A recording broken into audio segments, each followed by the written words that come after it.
Are you possibly saying that the way Western society looks at marriage could be wrong? Shock, horror. In today's episode, we are going to be talking about marriage and divorce. This is the first episode of our series on human identity and sexuality.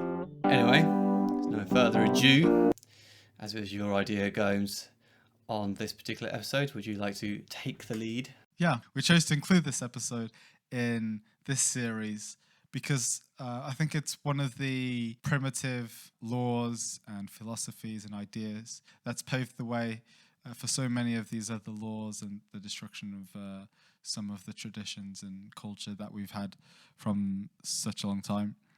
And I believe this has been the first one. And without this type of law, the other ones are pretty hard to institute. I think this has been a lot of what we're talking about in this series will be revolving around marriage, even homosexuality, transgender stuff. A lot of it revolves around marriage, and I think we wouldn't be having those discussions if we didn't have this discussion first. The divorce laws and the idea of marriage and its destruction has taken a big part in all of this. Are you possibly saying that the way Western society looks at marriage could be wrong? Yeah. Oh. Definitely. At least Shock, nowadays. horror. Yeah. I mean, well, we're gonna see what the truth is and what marriage actually is, and we're gonna look at it in the Bible, and divorce as well. And if it's possible and in which ways it's possible. But first, I think we need to go through some of the history of marriage and divorce in particular. So even though, marriage is a big theme that we're going to be running around with, this episode is more focused on divorce and how divorce is the first step to the degradation of marriage. So I think in Christianity and in the Western culture, history kind of begins, the Western culture kind of begins with the Catholics. So before the medieval, but even in the medieval times, the Catholic idea of divorce is basically there isn't divorce. There's literally never, ever, ever divorce. There can be separation, and they say they don't endorse it, but they allow it and tolerate some type of separation, but they're still married, and they believe that when Jesus said that the two flesh become one, then you just can't undo that. And we'll take a deeper look into that afterwards. But that's the Catholic idea, and that's how people have thought about divorce for the first 1500, just under 1500 years of the Christian church. However, with the Protestant Reformation, which was a huge turning point in the Western civilization, there was the introduction of divorce as a possibility. I mean, one of the most notable examples and something that we learned in school, and I remember really well, is Henry VIII and how he divorced, I think it was either 5 or 6. I think he had 6 wives. He ended up divorcing 5 of them. And that was unthinkable in the Catholic Church. So he kind of, that was one of the reasons why he created the Church of England, was so that he could divorce his wives. So that's where that was introduced. I'm pretty sure that was the sole reason, wasn't it? Because he had written, before he had the falling out with the Roman Catholic Church over women, he had written a polemic paper against the Protestant movement. And the Pope, out of thanks for Henry VIII's paper, rewarded him with the title Defender of the Faith. Hence, all the English monarchies ever since have carried the title Defender of the Faith. And then he was like, oh, now I want to get divorced and you're not allowing me to do it, and so I'm going to switch sides. It just shows his total his total conviction to Christianity, doesn't it? I mean, so this is what an Anglican vicar told me once, and I do think that was his only motivating reason, really. However, I think what the vicar told me is that there was a lot of he didn't create the Anglican Church by himself. Oh, no. So those were the reasons for a lot of the reformers around him. But I guess, nothing, well, the Anglican Church or the Church of England wouldn't exist without him wanting to divorce his wife. But yeah, but anyways, that idea was introduced into Christianity with the Protestant Reformation. At that time, and since then, and up until, well, I guess the mid-20th century, however, progressively it's been liberalized since the Protestant Reformation. So it's been easier and easier to get a divorce, and divorce laws have been less restrictive. So around the 1600s, 1700s, the idea was you could only get divorced if there was adultery, some type of desertion, bigamy or bigamy, which is basically you're married twice. So imagine you marry someone, that person goes to war, everyone thinks that person died, you get married to another person, and that person actually is your first husband is alive, and what do you do? The marriage is annulled, or there's a divorce. That's another. And there's also another case of impotence. I'm not really sure what they mean by impotence. I guess it might be something sexual. It might just be that they're just a really, really bad husband. I don't know. But progressively, it's been more and more liberalized. However, the big turning point was the introduction of this idea of no-fault divorce. And this idea kind of didn't come around in the 1960s, but was first implemented in the 1960s. And one of the most notable cases of this was in the US. The first state to implement this was California in 1969, but it only became active in 1970. And the governor of California implemented it, which is Governor Ronald Reagan before he became president, the Republican. And then the last state to implement this was New York in 2010. And this is such a big turning point in the world because it wasn't just the US that this happened in. Other countries have had this going on even before, notably communist countries. Countries like China had no-fault divorce since 1950, a year after it became a communist country. Russia had it implemented in 1918, 1 year after it became a communist country as well. So this was going on around the world. Canada in 1980s, Australia 1970s, stuff like that. And I guess we've got to find out why this is so important. No-fault divorce basically means no one has to have done something very, very bad, as in broken the contract of marriage. In marriage, you promise to love that person, only that person, and take care of that person until death. And a fault could be adultery. So if you commit adultery, you break the contract, and the other person can divorce from you. But with no fault, basically, you can just say, hey, I don't want to be married to you anymore, don't feel anything or whatever. Or you don't even have to have any type of reason, and you can just get divorced. Quick question, actually. In a no-fault divorce, do both the parties have to agree on being divorced? Or can just one of them go, nah, I'm all right, and then walk off? It depends. So it really depends on the country. In the US, I think from what I've seen, it's the most liberalized. So in the US, yeah, I think you just one person needs to do that. If the other person can contest and drag it on, but from what I've seen, in 30 days, one person could just ask for divorce, and if the other one doesn't respond, they are divorced in the 30 days. Sounds pretty brutal. Yeah. So, for example, in the UK, there isn't a no-fault divorce law. There was a case I don't know if it was a couple of months ago or years ago, but not too long ago, where the wife wanted to divorce from the husband because she says that the husband was just acting strangely or whatever, and she didn't prove anything, so she couldn't divorce. In the US, she would be able to get a divorce. However, this is changing. In autumn, supposedly, probably in autumn 2021, there's this new law going to be established in the UK, which is no-fault divorce. And as you asked, it depends. So now in the UK, if you don't allege any fault, then you can't get divorced.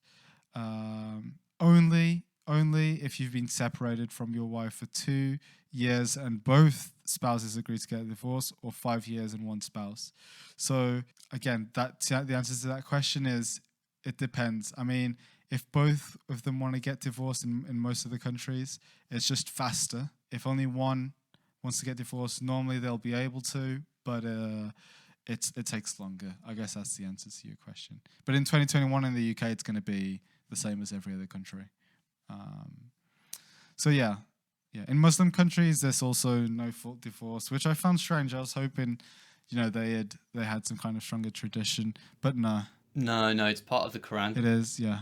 I think it's part of the Quran. If you don't like your wife, then the man can go up to the wife and say something 3 times. Yeah. And then on the 3rd time, they're officially divorced. Yeah. I think this is a male-dominated thing, and so only the male can do it. Yeah. Well, I read online. I think it probably depends. So I guess that's the Muslim doctrine. I think, according to Quranic tradition, yeah. But I think countries do implement it differently, because I read somewhere that the Muslims a woman can also divorce from their husband. There has to be a fault, but the fault can be the woman doesn't find the husband attractive anymore, or the other way around is the same. I think it depends on obviously different countries. Yeah. I mean, Turkey is considered a Muslim country, I think, and it's very much different from other Muslim countries. Oh, definitely, but that's because it had quite a Western government for many years. Yeah. And so, marriage didn't arise with this, though, and neither did divorce. Divorce didn't arise with the Western civilization, people getting divorced before. In ancient China, it was similar. It was in ancient China there was divorce too, if for a couple of reasons, adultery, whatever. There had to be causes. I think I'm sure people can find cultures where there wasn't necessarily a fault, but I think most cultures there needed a fault up until the 20th century. So this didn't come from nowhere. The feminist rise, which isn't necessarily an evil thing, I'm not going to speak on that now, but that began in the 20th century as well, and a lot of these ideas began. Under classical Roman law, marriage without manus was based on consent. With the permission of any relevant guardians, a man and a woman could declare themselves married as long as both were past the age of puberty. So it seemed not unreasonable that if one of the parties withdrew consent, then the marriage was over. Following the principle, any man or woman who wished to do so could become divorced simply by sending the partner a letter, or even by declaring in front of witnesses that the marriage was over.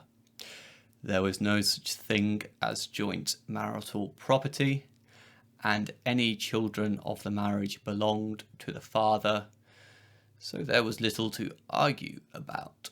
But yeah, what is not unusual about the ancient times, especially between Rome and Greece, is that the children of the marriage, the marital property and any children of the marriage belong to the father. And so this is suggestive of the very typical masculine-focused culture. And so I think a way of viewing ancient culture was the man would kind of like be the perfect one in the center, and then off from the perfect center you would then have the women, and then the children, and then probably slaves and so on. We're talking about these other cultures not to try and get some ideas of what's right, but just to see what was around. But as you can see, even back then during the ancient times, it was the woman who really lost out. She would lose the property and she would lose her children.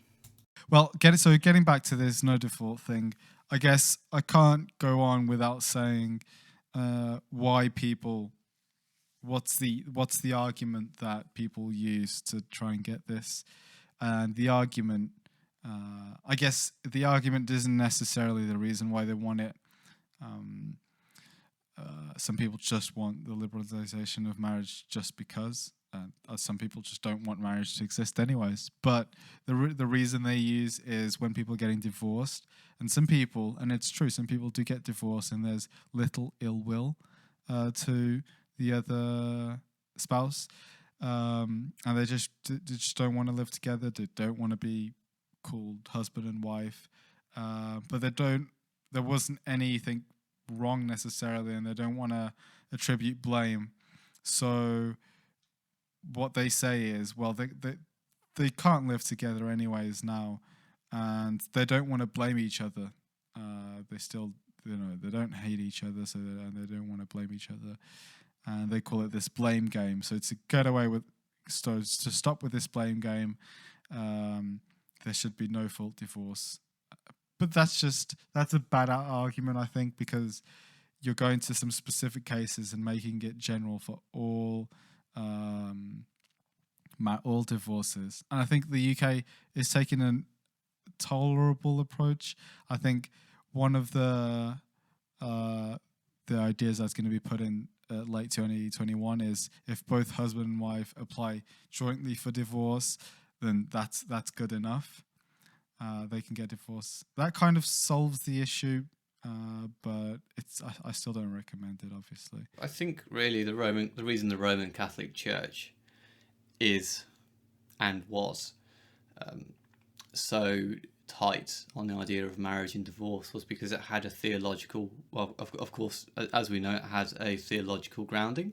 Mm-hmm, mm-hmm. And it was a theological grounding that said that marriage was more than pleasure and sex and legal heirs.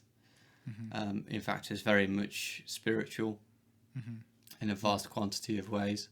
Yeah. Whereas when you strip that out, when you strip the biblical teachings out and the biblical traditions out, then marriage turns into a very hollow shell, really.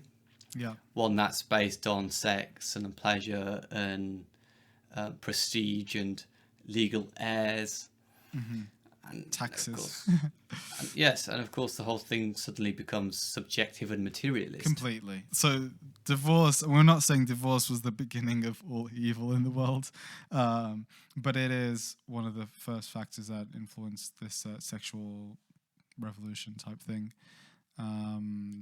Definitely not the only factor. Contraceptives, other just physical things, were very important, but this is one of the law changes that was very important as well.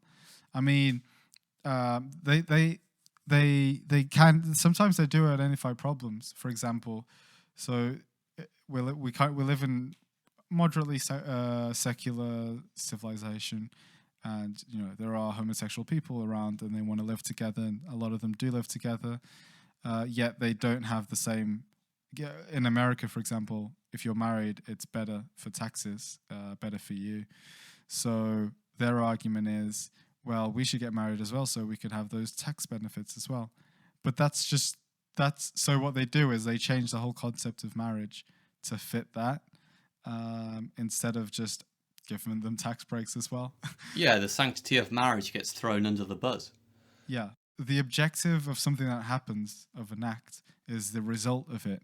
So the result of their arguments wasn't that they wanted taxes necessarily or completely. It's that they did want to get away from the sanctity of marriage, as you said.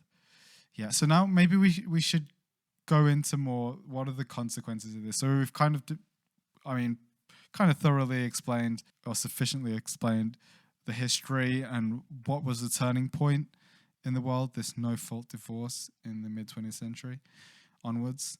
So maybe we should talk a bit about the consequences of it.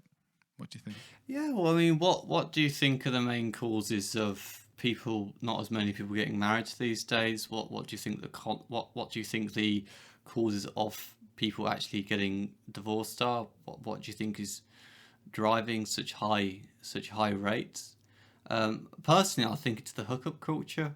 What do you mean by that? So I think, in other words, not many young people know how to go on a date. And I think it's that, it's because society encourages impersonal hookup cultures. Mm-hmm. And you know how I was saying in the introduction to the series of this kind of like two-story divide, how you've kind of got like on one level you've got a human, and then on the other level you've got a person, and the idea of a human is objective, but the idea of a person is subjective, and thus it makes it perfectly fine to kill the human, you know, through abortion. In what we were talking about back then, again, I think there is another two-story divide in this, and that being a divide between physical intimacy and emotional intimacy. And I think even in sex education and the media, through various ways, whether that be films, TV programs, news articles, magazine articles, radio, they're all pushing this theme as if just hooking up with a stranger and banging them is great joy. Yeah. So can you? So hook up. I'm not sure. So what do you mean like by the phrase hook up for any international audience? Right. So what I specifically mean by the term hookup is one person. Let's say one person goes out to the pub, meets another person, and they go, "Oh, hey, let's bang. Let's have sex." And then they have sex, and then let's say in this scenario, they just walk away the next morning and forget one another, or try and forget one another, you know, and live life from there. Why not stands Or type of thing? that kind, like the casual sex kind of culture could perhaps be a better way of saying it. And really, what is pushed in the hookup culture or the casual sex culture is the idea of physical intimacy, in that if you have sex, then it will feel good and you can let go of stress and so on. Yeah. But it does that at the great consequence of emotional intimacy, in the sense that when we have, let's say, a married couple, they have spent time getting to know one another, and then it's because they know one another, and through that knowledge they love one another. That is when the physical intimacy and the emotional intimacy comes together, I would more so argue. Do you understand where I'm coming from there? Yeah. I think there's a number of other things as well. I think sexual intimacy in itself has been reduced to a mere means of reproduction, and a manner, as I said a second ago, in which to gain emotional pleasure. This being through, for example, one-night stands, or prostitution, or pornography. And this has been going on for generation after generation, and young people have never gotten a fulfilling sense of satisfaction out of doing this, out of doing casual hookups. And it's quite often the case that people who have done these things often, they often turn to things like alcohol and drugs as well to suppress their emotions. And I think, as the way I've laid out the hookup culture above, that there's so much pressure on women, both physically and mentally, to behave like porn stars, to dress in a certain way, to have this idea of what sexy looks like, and you have to be the certain way to please men and get with men, and so on. And I think this is really based on a secularist and materialist view of nature.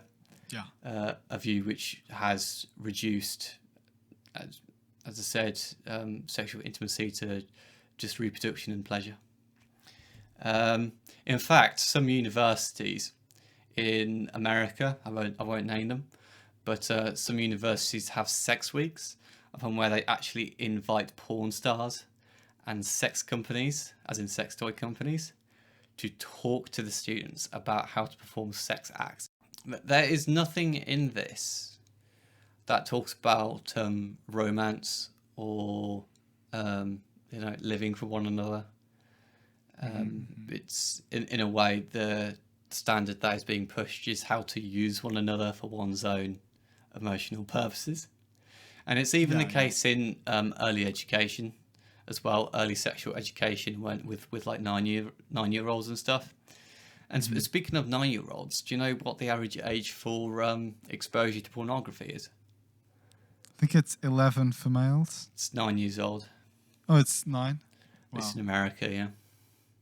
Oh gosh. And so a gentleman called William Beardsley, who's a psychiatry professor from Harvard University, he's quoted as stating that young people are being taught that, and I quote, true sexual intimacy is unconnected from personal intimacy. Going back to the pornography with the 9-year-olds, but by the time that boy has turned into an adult, that boy has been exposed and been consuming pornography for almost over a decade. And so how does this affect their view of women in sexual performance? And the Washington Post itself admitted that, quote, in a content analysis of best-selling and most rented porn films, researchers found that 88% of analysed scenes contained physical aggression, and thus more of those who watched pornography, quote, were more likely to say they would commit rape or sexual assault if they knew they wouldn't be caught.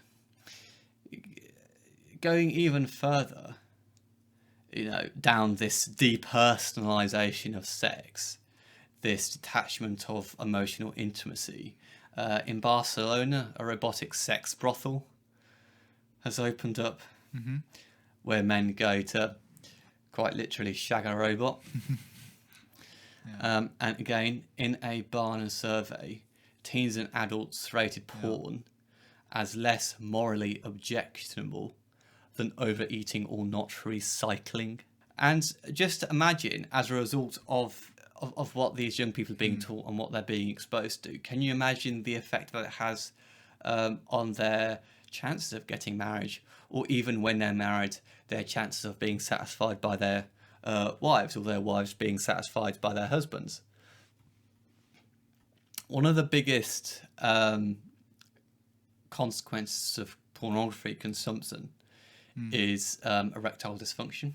Imagine being there with your wife for the first time, and you can't get the big man to stand up to attention. Pretty dreadful, pretty embarrassing, and goodness knows what the wife must think. She must think she's not good enough. Other fallouts from pornography as well, and perhaps hookup culture in general, is things like brain fog, lack of concentration, emotional staleness, or depression, or anger, or laziness, or fatigue. I think almost half of the reasons of divorce actually are because of one of the reasons is because of exposure of pornography. And as I said, it's mostly men who consume it. In fact, the amount of women who are consuming it is increasing. But going to the Bible, in the book of Matthew, chapter 5, verse 28, it states, "Anyone who looks at a woman lustfully has already committed adultery with her in his heart." And what does this say? What does this verse basically come to mean? I think an opinion of what it might mean is don't objectify women, don't strip them of their identity as full persons by reducing them to objects of your sexual lust. In fact, science does not support the depersonalization of sex. When having sex, a woman actually releases a hormone called oxytocin, and a man releases a hormone called vasopressin. These chemicals are basically released to stimulate the instinct of caring and nurturing. And so even if you are having sex and you think there's no strings attached, there are strings attached. Your body is literally programmed to grow attached to the person you have sex with. Yeah. So all of these things, they go alongside this idea. And it's not just that. I mean, well, yeah, the sexual revolution has a lot to do with that. It's not a coincidence that it coincides with these divorce laws and, the people writing these laws, they were young adults, maybe when the sexual revolution was going on. So it's not a coincidence. Well, just to show you how it actually goes into the greater picture of what we're talking about, Margaret Sanger, who is the founder of Planned Parenthood, describes the great drama of history as a struggle to free our bodies and minds from the constraints of morality, saying, quote, "The cruel morality of self-denial and sin." For her, sexual liberation was the only way to find, quote, "inner peace and security and beauty," close quote, as well as the means to advance to the next level of evolution and to, quote, "remodel the race and to create a real civilization." I mean, this is coming from the woman that created these abortions, this abortion clinic to kill off the black race. So, yeah, like 60% of babies aborted in the United States are black, and and that was her desire. So, and she was racist. Yeah, she was racist. Yeah. So I think another thing that we can touch on is how it affects the children.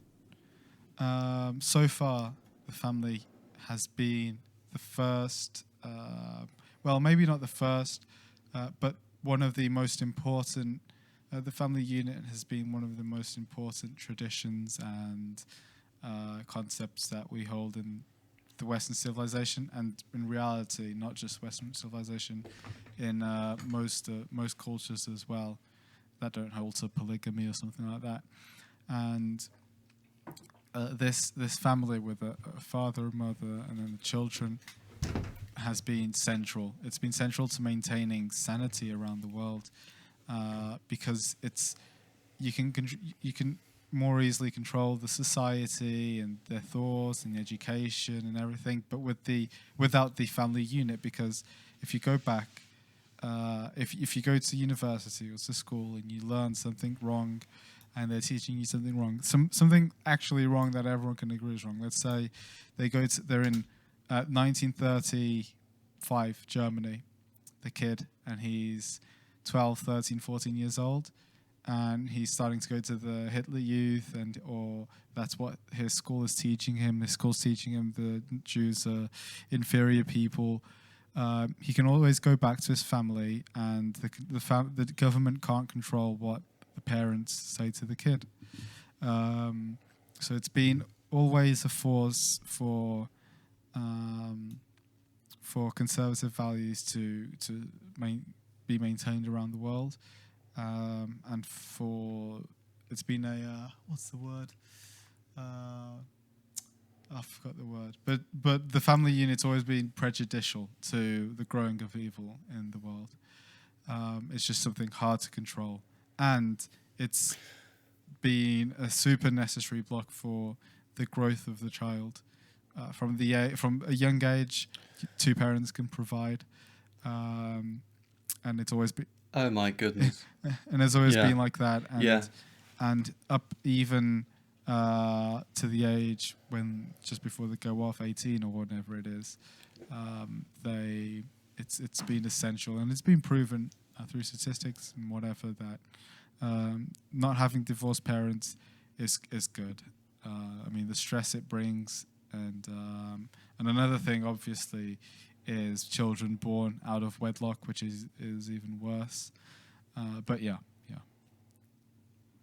So if you're not learning from your parents, then you're learning probably from the state or other actors. And I don't have any statistics on parentless or other kind of children, who end up without one parent or both parents or whatever. But the consequences on a wider scale of being brought up even just by one parent can be fairly horrendous. And that family nucleus has provided for thousands of years basically a societal harmony. It has been the glue of society that has kept us together, and it is what has created community.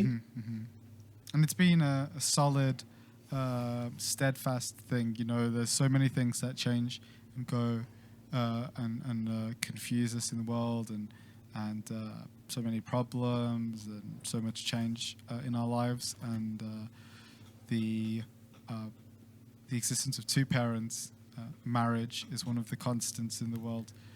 Others, you know, religion, tradition, whatever, but one of them is marriage. And I think we all have this innate feeling in us. There's a divorce going on right now, which is between two very famous people, Kanye West and Kim Kardashian.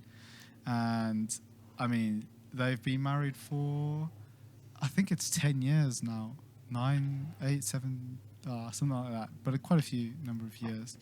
And even the liberal people, you know, they think it's a shame because they recognize, you know, with all that's gone on in their lives and all this change and craziness, that's been one solid thing, and it's been a beautiful thing. It's been their marriage. Yet with it ending now, even liberals are saddened by it, because we know that constant thing, it shouldn't break. That constant contract shouldn't change. Do you want to know what another fallout of people being raised in broken families and having the casual hookup culture being pressed on them is? Believe it or not, but the Centers of Disease Control, otherwise known as the CDC, has revealed that nearly 60% of high school students today have not engaged in sexual activity. 60%? 60%, which is an increase of 21% since 1991. And perhaps it is a time that the school started teaching emotional and personal education on relationships rather than how to put on a condom on a banana. But I think what's happening is the next generation are seeing the disaster cases. That is basically a segmented family nucleus, and they're witnessing the sex cult of the West, and they're becoming very paranoid, and I think even younger people generally recognise that something's very wrong. Let me just read you a bit from Songs chapter 5, 10 through 14. She, my beloved, is radiant and ruddy, distinguished among 10,000. His head is the finest gold. His locks are wavy, black as a raven. His eyes are like doves beside streams of water, bathed in milk, sitting beside a full pool. His cheeks are like beds of spices, mounds of sweet-smelling herbs. His lips are lilies, dripping liquid myrrh. His arms are rods of gold, set with jewels. His body is polished ivory, bedecked with sapphires. Okay, so first of all, you can see the serious amount of interactions going on there, of how much they delight in one another's not only physical presence but also emotional presence as well. And here's a bit of a laugh for you. Do you know where Sheba says his body is polished ivory bedecked with sapphires? All right.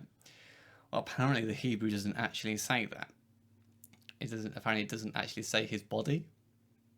It says something a bit more downstairs. I think. I have to check out. I read that in my book. I'll have to check it out in the Hebrew Bible later just to confirm that. But there you go. I don't think the translators had it in the book. It says that the translators didn't have it in them to translate it. Oh no! Totally. They should have. I mean, the word of God is the word of God. You can't. Yeah, I know. But anyway, that kind of lays out a very sweet, example of the delights that should be taken in one another. But how can we? The question is as well is, well, how can we actually reconnect this emotional and physical divide that damages marriages, that leads to divorce, that causes the hookup culture, and tell me this, mate.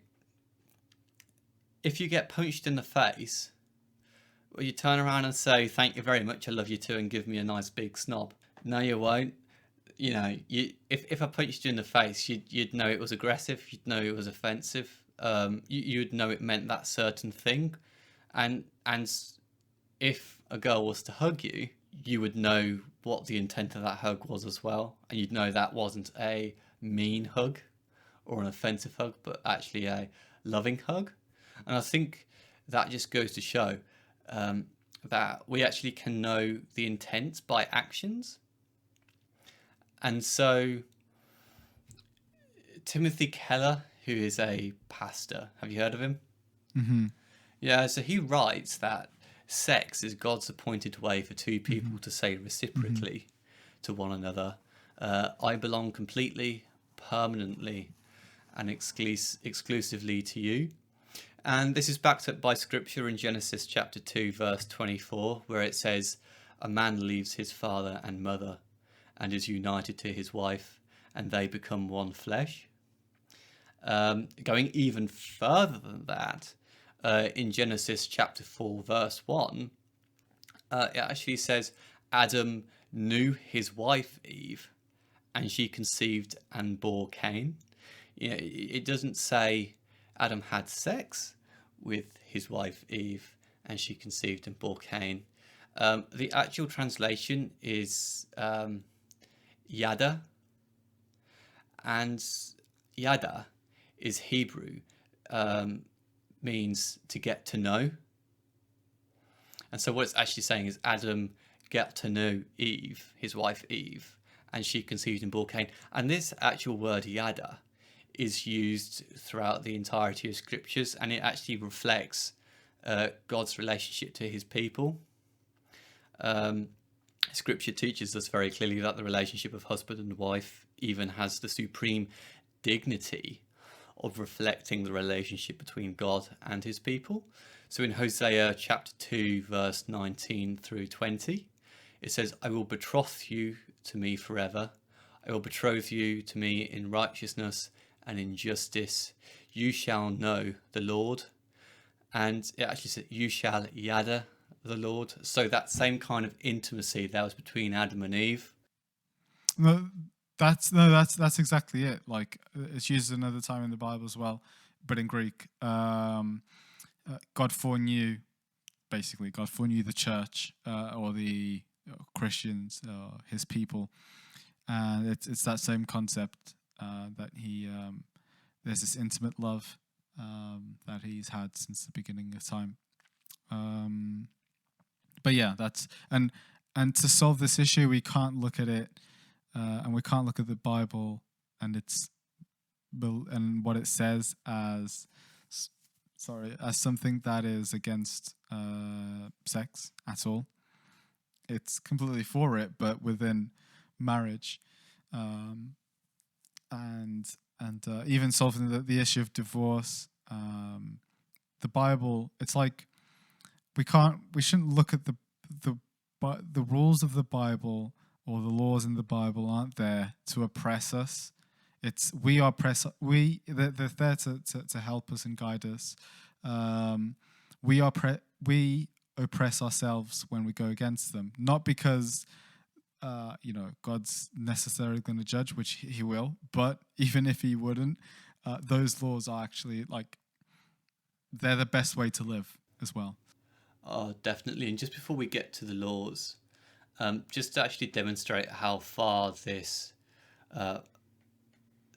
view of marriage goes between a husband and wife, John says in Revelations chapter 21, verse 2, "I saw the holy city, the New Jerusalem, coming down out of heaven from God, prepared as a bride, beautifully dressed for her husband." Again, in Paul says in Ephesians chapter 5, verse 25, "Husbands, love your wives, just as Christ loved the church and gave himself up for her." Mm-hmm. And so there's this constant mirroring of husband and wife, and God and the church. Yeah. And I think that can be summarized as saying is that when people witness the loving, faithful relationship between husband and wife, they are meant to see a picture of how much God loves his people. Mm-hmm. And moving on to the law then, in Galatians chapter 3, verse 5, it's stated, "Put to death, therefore, what is earthly in you, sexual immorality, impurity, passion, evil desire, and covetousness, which is idolatry." And so what it's actually saying is it's saying that, well, sexual immorality, sex itself, can become an idol that people worship. Mm-hmm. I actually have proof for this. I have a quote from somebody who's quite influential up here. A gentleman called Robert Rimmer, who is the author of the Harrod Experiment. His view of sex is that it is, quote, actually an act of worship, close quote, and that what people feel in the moment is, quote, what lovers feel for each other in this moment is no other than adoration in the full religious sense, close quote. And he says, through sex we see that the beloved is, quote, the naturally divine, close quote. In fact, in a 1990 edition of the novel, Rimmer apparently wrote that sex can, quote, become the new religion, a humanistic religion without the necessity of God. Mm-hmm. Yeah. And that just proves of how these things can so easily become an idol, whether that be prostitution, pornography, or any other forms of adultery, so on. I wanted to touch on this, on what Jesus said as well, specifically about this. So I'm going to read from Matthew 19, from 1 to 12. So he says in the English Standard Version, "Now when Jesus had finished these sayings, he went away from Galilee and entered the region of Judea beyond the Jordan. And large crowds followed him, and he healed them there. And Pharisees came up to him and tested him by asking." So now, the Pharisees did this a lot. They came asking hard questions to see if they could catch him in a wrong response. And they asked him, saying, Is it lawful to divorce one's wife for any cause?"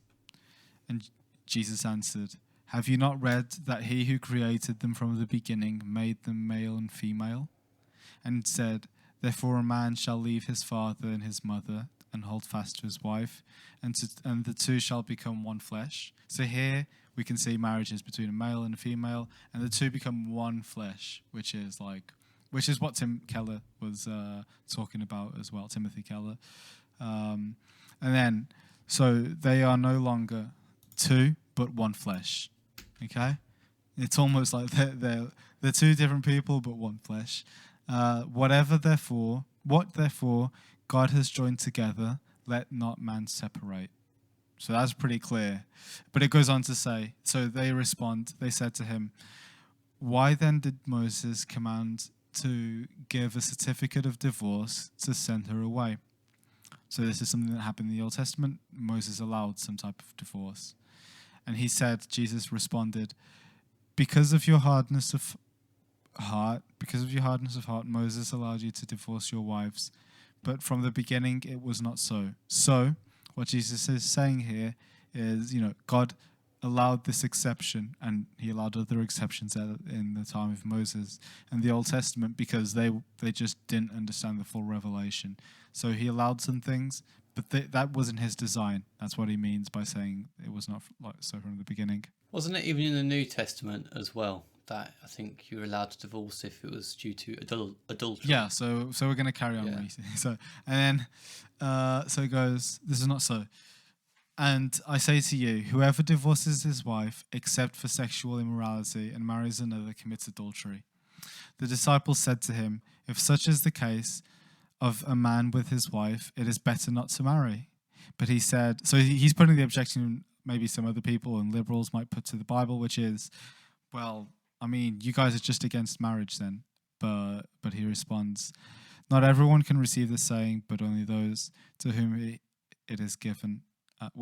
So this point isn't important. So let's end with the "And I say to you, whoever divorces his wife except for sexual immorality and marries another commits adultery."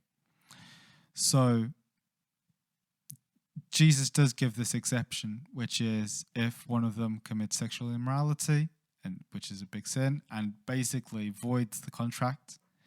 So if someone breaks the contract is broken, and the divorce is permissible by the other person, obviously. So the person that commits sexuality is in the wrong, and the other person is simply allowed to get divorced and to marry another.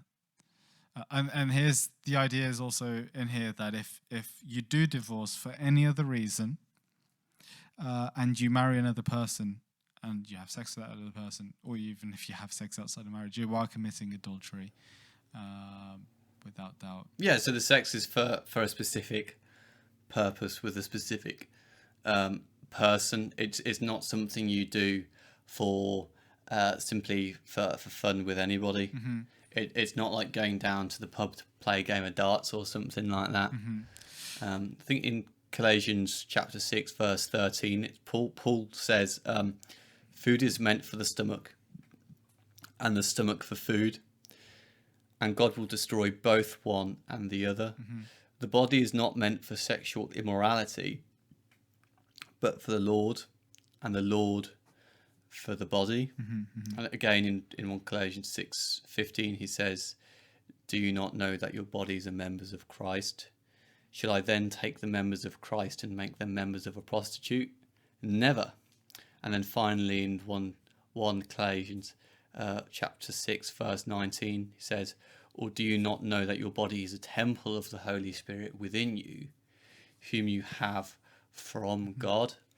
And again, this kind of goes and reinforces the fact that we're meant to be united with one wife, or the woman with one husband, and that with going back up towards the start again, the releasing of oxytocins and those other hormones, kind of like scientific evidence that this is indeed what God intended.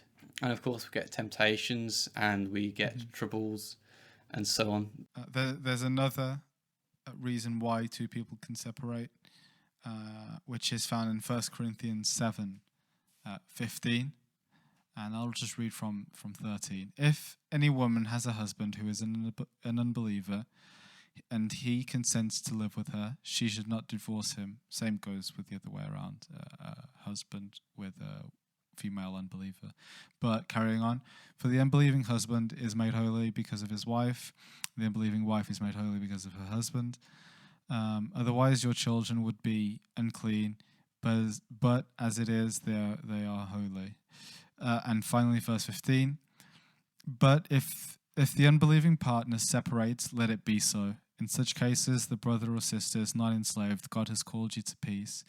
However, in the Greek, this isn't necessarily talking about divorce, but simply separation. And the Catholic Church does make a good argument here that the two people can separate, go about their separate lives and not live together.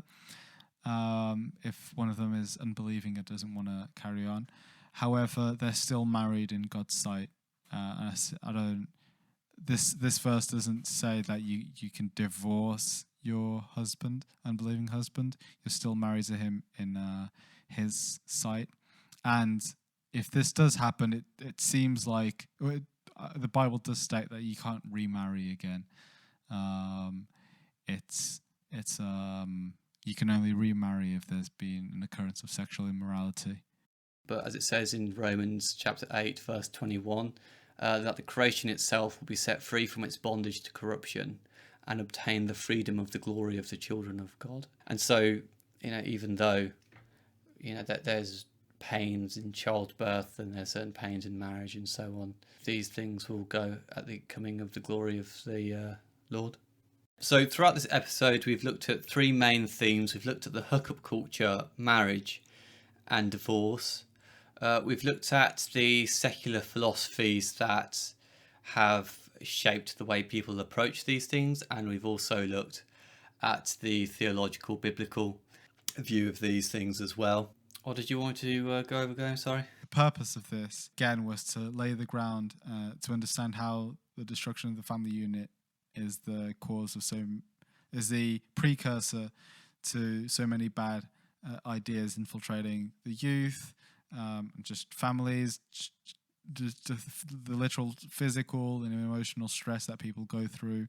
And then without this step, there wouldn't be a possibility for the further deterioration of marriage through the homosexual marriage laws that were passed and other sexual identity or sexual orientation laws that were passed further on.